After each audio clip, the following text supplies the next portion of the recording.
ይህንን መረጃ በደንብ ተመልከቱ። ፊቴን ሳላሳይ ማንነቴን ሳልገልጽና አንድ ቀንም ካሜራ ፊት መቆም ሳያስፈልገኝ በቻናሌ ላይ የመጣ እውነተኛ ውጤት ነው።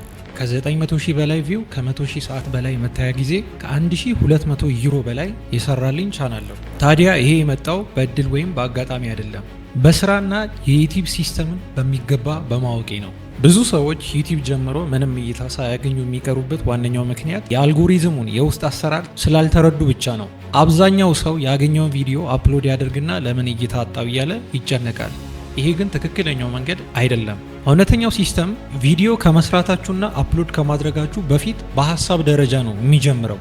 በዛሬው ቪዲዮ እኔ ራሴ ብዙ ውድቀቶችን አሳልፌ የተማርኩትን እና ዛሬም ድረስ በዳሽቦርዴ ላይ ያያችሁትን ውጤት እያመጣልኝ ያለውን ትክክለኛው መንገድ እማሳያችሁ ይሆናል። ስለዚህ እያንዳንዱን ሰከንድ በትኩረት ተከታተሉ። ምክንያቱም መሀል ላይ የምነግራችሁ አንድ ትንሽ ሚስጥር የቻናላችሁን እድገት የመለወጥ አቅም ስላለው።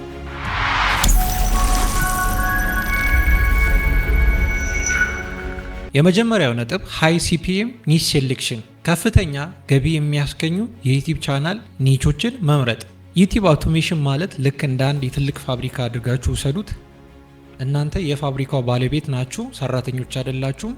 ስለዚህ የመጀመሪያውና ዋናው ስራችሁ መሆን ያለበት ከፍተኛ የሆነ የሲፒኤም ወይንም የማስታወቂያ ክፍያ የሚያስገኙ ኒቾችን ዩቲዩብ ላይ መምረጥ መቻል አለባችሁ። ብዙ ሰው የሚሳሳተው እሱ የሚወደውን ወይንም ያገኘውን ተራ ነገር ለመስራት ስለሚሞክር ነው። ዩቲዩብ ላይ ግን ፊታችሁን ሳታሳዩ ቶሎ ስኬታማ ለመሆን ሰፊ ዓለም አቀፍ ተመልካች ያላቸውን እንደ ፐርሰናል ፋይናንስ፣ ከኤአይ ቱሎች እንደዚሁም ከፌስለስ ዶክሜንተሪ ጋር የተገናኙ ኒቾች ላይ ብታተኩሩ ውጤታማ ትሆናላችሁ። ሰዎች ሁልጊዜ ገንዘብ እንዴት እንደሚሰሩ ማወቅ እንደዚሁም ህይወታቸውን ማቅለልና አዝናኝ ታሪኮችን መስማት ይፈልጋሉ። ስለዚህ የምትመርጡት ኒች ላይ በጣም ጥንቃቄ ማድረግ አለባችሁ። በእነዚህ ዘርፎች ላይ ባንኮች፣ የኢንሹራንስ ኩባንያዎች፣ ትልልቅ የቴክኖሎጂ ተቋማት ማስታወቂያ ለመለጠፍ በከፍተኛ ክፍያ ስለሚሻሙ ቻናላችሁ በትንሽ ቪው ብዙ ዶላር መስራት ይችላል። ለምሳሌ በአንድ የአዝናኝ ቪዲዮ ቻናል ላይ ለ1000 ቪው $1 ቢከፍል፣ ከፋይናንስ ጋር የተገናኘው ቻናል ላይ ግን በ1000 ቪው ከ20 እስከ $30 ሊከፍል ይችላል።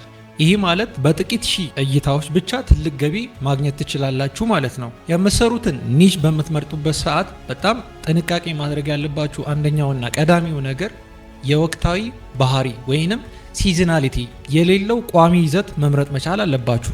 ለምሳሌ አንድ የስፖርት ኮንቴንት የሚሰራ ቻናል አላችሁ እንበል። በሳምንቱ መጨረሻ የሚደረጉ የእንግሊዝ ፕሪሚየር ሊግ ጨዋታዎችን በተመለከተ ዜና አዘጋጃችሁ።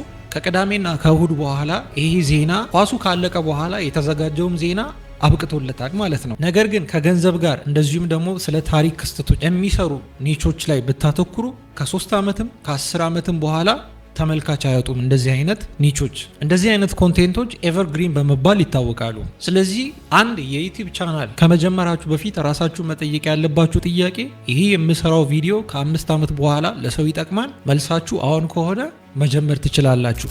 ሁለተኛው ነጥብ ደግሞ የስክሪፕት ዝግጅት ነው። የምሰሩትን ኒች ከመረጣችሁ በኋላ ወደ ስክሪፕት ዝግጅቱ ነው የምንገባው። እኔ እንግሊዝኛ አልችልም ወይም ታሪክ መጻፍ አልችልም ብላችሁ የምታስቡ ከሆነ እንደ ቻት ጂፒቲ፣ ክላውድ ኤአይ፣ ጄሚናይ የመሳሰሉ የኤአይ ቱሎችን ተጠቅማችሁ ስክሪፕትን በደቂቃ ውስጥ ማዘጋጀት ትችላላችሁ። ነገር ግን እዚህ ጋር በጣም ጥንቃቄ ማድረግ ያለባችሁ እነዚህ የኤአይ ቱሎች የሚሰጧችሁን ስክሪፕቶች በአጠቃላይ ኮፒ ፔስት አድርጋችሁ መጠቀም የለባችሁም። እነዚህ የኤአይ ቱሎች የሚሰጧችሁን ስክሪፕቶች በአጠቃላይ ወስዷችሁ የምትጠቀሙ ከሆነ የኦዲየንስ ሪቴንሽናችሁ ምናልባት ሊቀንስ ስለሚችል ለነዚህ የኤአይ ቱሎችም የምትሰጡት መመሪያ ላይ በጣም ጥንቃቄ ማድረግ አለባችሁ። ከመጀመሪያው ከ5 እስከ 10 የሚጠጋ ሰከንድ ሁክ ያለው ስክሪፕት መሆን አለበት። እንደዚሁም ደግሞ የታሪኩ አተራረክ ላይ በጣም ጥንቃቄ ማድረግ አለባችሁ። ተመልካቾቻችሁ ከመጀመሪያው ደቂቃ ድረስ እስከ መጨረሻው ድረስ አብሯችሁ መቆየት የሚችሉበትን አይነት ስክሪፕት በአሪፍ መንገድ ማዘጋጀት መቻል አለባችሁ። ሌላኛውና ሶስተኛው ነጥብ ከስክሪፕት በኋላ የምንገባው ወደ ቮይስ ኦቨሩ ነው። ስክሪፕቱን ቻት ጂፒቲ፣ ጀሚናይ የመሳሰሉ የኤአይ ቱሎችን ተጠቅማችሁ ካዘጋጃችሁ በኋላ ቮይስ ኦቨር መስራት ከፈለጋችሁ የተለያየ አይነት የቮይስ ኦቨር መስሪያ ኤአይ ቱሎች አሉ። እንደ ክሊፕ ቻምፕ፣ ለቨል ላብ የመሳሰሉ የኤአይ ቱሎችን ተጠቅማችሁ ያዘጋጃችሁትን ስክሪፕት ወደ ቮይስ መቀየር ትችላላችሁ።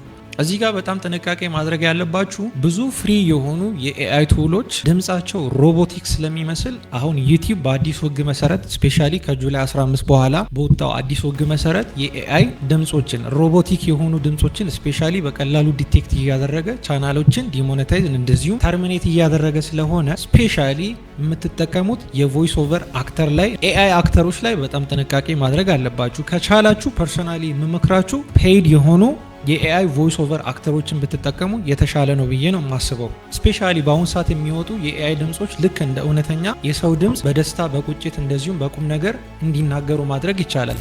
ሌላኛው ነጥብ ደግሞ ሃይ ሪቴንሽን ያለው ቪዲዮ ኤዲቲንግ ነው። ያዘጋጃችሁትን ስክሪፕት ቮይስ ኦቨር ከጨረሳችሁ በኋላ ሃይ ሪቴንሽን ያለውን ቪዲዮ ኤዲት ማድረግ መቻል አለባችሁ። የተለያዩ አይነት የስቶክ ቪዲዮ የስቶክ ኢሜጆችን እንደዚሁም ሳውንድ ኢፌክቶችን ፒክሳባይ፣ ሚክሲኪት እንደዚሁም ፒክሰል የመሳሰሉ ሳይቶች ላይ ፍሪ አሴቶች ስላሉ እነዛን አሴቶች በመጠቀም ሃይ ሪቴንሽን ያለው ቪዲዮ ኤዲት ለማድረግ መሞከር መቻል አለባችሁ። እንደ ካፕካት፣ ፕሪሚየር ፕሮ፣ ፋይናል ካት፣ ዳቪንቺ የመሳሰሉ ሶፍትዌሮችን በመጠቀም ሪቴንሽናቸው ሃይ የሆነ ሰውን ይዞ ማቆየት የሚችሉ ቪዲዮ ኤዲት ማድረግ መቻል አለባችሁ። እንደዚሁም ፔይድ የሆነ ዌብሳይቶችን የምትፈልጉ ከሆነ ስቶሪ ብሎክስ እና ኢንቫቶን የመሳሰሉትን የተለያዩ አይነት ሳይቶችን በመጠቀም የስቶክ ኢሜጆችን፣ ቪዲዮዎችን፣ የተለያዩ አይነት ሪሶርሶችን ከነዚህ ዌብሳይቶች ላይ አክሰስ በማድረግ የኮምፒውተራችሁ አቅም የሚፈቅድላችሁን ሶፍትዌር በመጠቀም ሃይ ሪቴንሽን ያለውን ቪዲዮ ኤዲት ማድረግ መቻል አለባችሁ። ስፔሻሊ ቪዲዮዋችሁ ላይ ሳውንድ ኢፌክቶችን፣ ከለር ግሬዲንግ፣ የተለያዩ አይነት ትራንዚሽኖችን እንደዚሁም ካፕሽን አኒሜሽኖችን ብትጠቀሙ መልካም ነው። እነዚህ ነገሮች ተመልካቾቻችሁ የእናንተን ቪዲዮ ከመጀመሪያው እስከ መጨረሻው ድረስ ማየት እንዲችሉ ስለሚረዳችሁ ለእናንተ መልካም ነው። ስለዚህ እንዳልኳችሁ የተለያዩ አይነት ሪሶርሶችን በመጠቀም ሃይ ሪቴንሽን ያለው ጽድት ያለ የቪዲዮ ኳሊቲ ፕሮዲስ ማድረግ መቻል አለባችሁ። ስፔሻሊ እዚህ ጋር መጠንቀቅ ያለባችሁ ነገር ሁክ ላይ የምትጠቀሙበት ቴክኒክ ነው። የመጀመሪያዎቹን ከ20 እስከ 30 የሚጠጋውን ሰከንድ በቻላችሁት አቅም አድቫንስድ የሆነ የኤዲቲንግ ቴክኒክ ለመጠቀም ብትሞክሩ መልካም ነው። እንደዚሁም ደግሞ አሁን ይሄ የዩቲዩብ ኦቶሜሽን ቻናል ስለሆነ የምትጠቀሙት ፉቴጅ ከ3 እስከ 5 ሰከንድ ነው ስክሪን ላይ መቆየት ያለበት አንድ ፉቴጅ። ከዛ በላይ የሚቆይ ከሆነ ቪዲዮ ቦሪንግ ሊሆን ስለሚችል፣ ምክንያቱም ይህ ቻናል የዩቲዩብ ኦቶሜሽን ቻናል ስለሆነ ፊታችሁ ስለማይታይ ከ3 እስከ 5 ሰከንድ ባለው ልዩነት ውስጥ የምትጠቀሙት ፉቴጅ መቀየር አለበት። ይሄንን ነገር መርሳት የለባችሁም። ሃይ የሆነ ሪቴንሽን ያለው ቪዲዮ ኤዲት ለሁሉም ነገር መሰረት ነው። የመጨረሻው ነጥብ ደግሞ ታይትልና ተምኔል ዲዛይን ነው። ሁሉን ነገር በሚገባ ሰርታችሁ ከጨረሳችሁ በኋላ 90% የዩቲዩብ ስኬት የሚወሰነው በታምብኔል እና በምትጠቀሙት ታይትል ወይንም ርዕስ ላይ ነው። ቪዲዮ ምንም ያህል ጥራት ቢኖረው ታምብኔሉ ሰውን የማያነሳሳ ከሆነ ማንም አይጫነውም። አዶቤ ፎቶሾፕን አሊያም ደግሞ ካንቫን ተጠቅማችሁ ቀለል ያሉ በጣም የሰው አይን ውስጥ መግባት የሚችሉ ጉጉትን ወይንም ኪሪዮሲቲ የሚቀሰቅሱ ታምብኔሎችን መስራት መቻል አለባችሁ። ምክንያቱም ሁሉም ነገር እንዳልኳችሁ 90%ቱ የዩቲዩብ ስኬት የሚወሰነው በምትሰሩት በታምብኔል ዲዛይን እና በምትጠቀሙት ታይትል ነው። ታምብኔላችሁ ላይ የምትጠቀሙት ታይትል በጣም አጠር ያለ ታይትል ቢሆን ቆንጆ ነው። የሰው አይን ውስጥ መግባት የሚችሉ ከለሮችን በተጠቀሙ አሪፍ ነው። የሁሉ ነገር መሰረቱ ሰዎች እናንተ ለፍታችሁ ሰርታችሁ አፕሎድ ያደረጋችሁትን ፋይል ከፍተው እንዲያዩ የሚገፋፋው ታምብኔላችሁ ነው። ስለዚህ ታምብኔል ስትሰሩ በጣም ጥንቃቄ ማድረግ አለባችሁ። ስፔሻሊ እንደውም አሁንም የመጡ የኤአይ ቱሎችን ልክ እንደ ጀሚናይ፣ ቻት ጂፒቲን በመጠቀም ለሰራችሁት ቪዲዮ ታምብኔል ጭምር ጄኔሬት ማድረግ ትችላላችሁ። በአጠቃላይ በዛሬው ቪዲዮ የዩቲዩብ አውቶሜሽን መጀመር ለምትፈልጉ ሰዎች ፊታችሁንም ሳታሳዩ ካሜራም ሳያስፈልጋችሁ የተለያየ አይነት ማይኮችን ሳትጠቀሙ የዩቲዩብ አውቶሜሽን ቻናል መስራት ለምትፈልጉ ሰዎች የሚጠቅማችሁን ነገር ነው ያቀረብኩላችሁ። በሌላ ጊዜ በሌላ ቪዲዮ የምንገናኝ ይሆናል። ይመቻችሁ።